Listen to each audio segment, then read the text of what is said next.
tudd Boubacar Sidi Diallo employé de la Sugelec.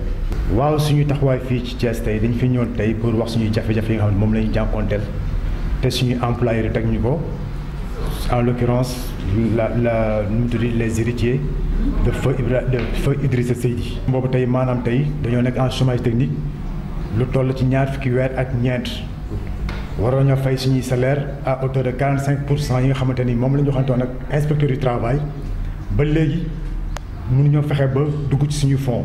dëgg la parce que fa lañ tàmbalee man mii dox yow si délégué personnel du fekk naa lu réunion yu bëree bëri même à l'inspection du travail waxtaan nañ fa ay yooni yoon mais finalement amul benn mujjul fenn. waaw ñun tamit ñun délégué ci boppam bindu nañ fi ay mémorandum adressé ko par exemple toutes les autorités de ce pays ba présidence assemblée nationale tous les ministères concernés bindoon nañ leen wax leen suñuy jafe-jafe yaakaaroon ne xëy na dinañ ñu wallu mais boobu léegi dañoo constaté benn mutisme total de la part du gouvernement. waaw explication bu ñu jox mooy c'est un problème de trésorerie déficit de trésorerie alors que ñun xam nañ ni s'il y a problème xëy na feneen lay situé mais pas au niveau de l'usine.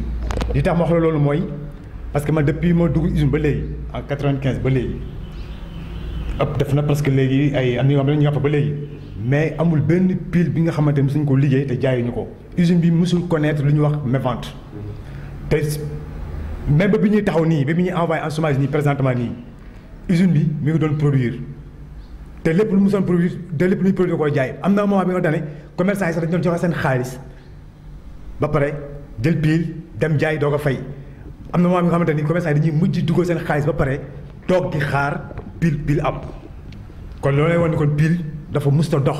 usine bi lépp lu musa liggéey mu ngi koy jaay kon moo xaalis boobu ñun lu mu liggéey dañoo xam fa la jaar léegi nag ñun situation ñun travailleurs yi ñun ñooy paye les fi ñu toll les pots cassés te li gën a doy waar ci affaire boobu mooy même les héritiers certains des héritiers envoyé nañ leen ay mémorandum te foofu tamit ñun lu ñu constaté mooy c'est un mutisme parce que ñoom itam comme que c'est des héritiers affaire concerné leen ñoom waroon nañoo chercher à savoir ñu rencontre ñun délégué ñu waxtaan ak ñoom et pourtant ñun jox nañ opportunité yëpp au directeur parce que moom daf ñu doon wax naan dafa nekk ay en négociation wut ay partenaires par ci par là xam nga ñun bu ne pas ñu xajamal cere ji ñu moo tax ñu may ko temps boobu yëpp mais comme gis nañu loolu yëpp nag dara amu ci gis nañu daal dilatoire lay def moo tax tey ñu xalaat jël suñu responsabilité ñoo fi tey pour dénoncer tey situation yoo xam ne moom la ñuy dund dénoncer tey situation yoo xam ne moom la ñu famille Seydi teg yaa ngi dégg te fu ñu toll du yem fii rek tey fii commencement la. baax a baax imaginez-vous un père de famille qui travaille assurer la vie quotidienne de sa famille tey mun nga am sax tey bu ñu ndekki sax tey c'est un problème famille yi ñu ngi tasaaroo am na ci nga xamante ni tey seen soxna yi bàyyi nañ leen dellu nañ seen i kër yi seen i kër yi mbokk am ñi nga xamante ni tey ñu ngi si situation yu difficile am ñi nga xam dañoo feebar war a faju mënuñoo faju am nañ sax présentement benn cas fi ñu toll nii présentement nii un collègue un camarade bi nga xam ne war na faju alors que ñu amoon nañu IPM bi nga xamante ni tey moom moo ñu doon jël en charge fépp foo mën a dem ci Sénégal da nga daan faju mais tey direction bi teg na ci loxo suñu IPM maanaam à hauteur de par exemple lu ñu ne 50 à 59 millions yi nga xamante ne tey mi ngi kii. te li gën a doy waar aussi am na tamit ay retenues sur salaire yoo xam ne dañ ko non versé ci banques yi yeeg ci yenn institutions yi quoi maanaam ci banques yi yeeg IPM coopérative yeeg daayira yeeg lépp li nga xamante ne tey institution loolu ci usine bi ak ci yenn banques yi amoon nañ li wax les retenues sur salaire yi nga xamante ne tey patron bu ko doon versé wu ko te loolu tamit dañ koy dénoncé tey dañ koy dénoncé tey ñu ngi nii tey nekk ci ay jafe-jafe yu métti suñuy doom yaa ngi nii war a jàngiwuñu am na nga xam ne problème inscription posé na problème fourniture posé wu na alors que ñoom ñi ngi lekk nu mu leen neexee ñoom ñi ngi naan nu mu leen neexee ñoom ñi ngi faju nu mu leen neexee ñoom seen doom yaa ngi jàng toutes les possibilités les heures réunies ñoom pour ñoom lépp lu ñu bëgg alors que ñun les travailleurs ñoom ñu ngi bàyyi en rade comme ça nii wala xoolal dama ni lii c'est un commencement fi ñu toll nii bii ma njëkk kii ndorteel bi am na mobilisation bi ñu compté def tey quitte à aller sax même Dakar sax nous avons prévu d'aller à Dakar def faire un sitting def un grand rassemblement à Dakar te kooku suñu bakkeel lañ ci teg parce que il faut que ñu jox suñu xaalis li nga xam ne moom la ñu war a yoreel. ay millions la kay parce que yëpp parce que ay c'est des mois weer yooyu boo toogee boo ko dajalee c'est des millions. xam nga le président de la République ñu ngi koy lancer un appel encore une fois encore parce que kon ma la koy woon sànq rek ay mémorandum ay yëpp envoyé nañu leen ko woon kon tey dañuy dellu soit encore di lancer appel au président de la République pour que mu xam ne ñun tamit nous sommes des Sénégalais ñun tamit ay doomu Sénégal lañu day di fils de ce pays kon tey comme c'est lui le père de la nation moom tey war naa taxawu njabootam gëstu njabootam xam jéem a gëstu njabootam ci lan lañ ne xam nga jafe-jafe yu ñuy nekk mu jëm koo saafara jëm ñu apporter solution ñu loolu lañu bëgg ci suñu président te ñu koy lancer appel ci loolu waaw. Oui, je m'appelle Boubacar Sidi Diallo. Je suis employé de la Sugelec. Aujourd'hui, nous sommes là pour nous exprimer aux faces de l'opinion de nos problèmes, de nos difficultés que nous sommes en train de vivre. Parler de nos inquiétudes, de notre indignation, quoi, en quelque sorte. Présentement, quand nous sommes indignés de la façon dont nous voyons dont les travails sont traités. Des travailleurs qui sont envoyés en chômage technique depuis presque plus de 2 ans. Depuis plus de 2 ans, sans salaire, sans aucune mesure d'accompagnement, sans rien du tout. Alors là, c'est une chose qui est très difficile. Nous, le problème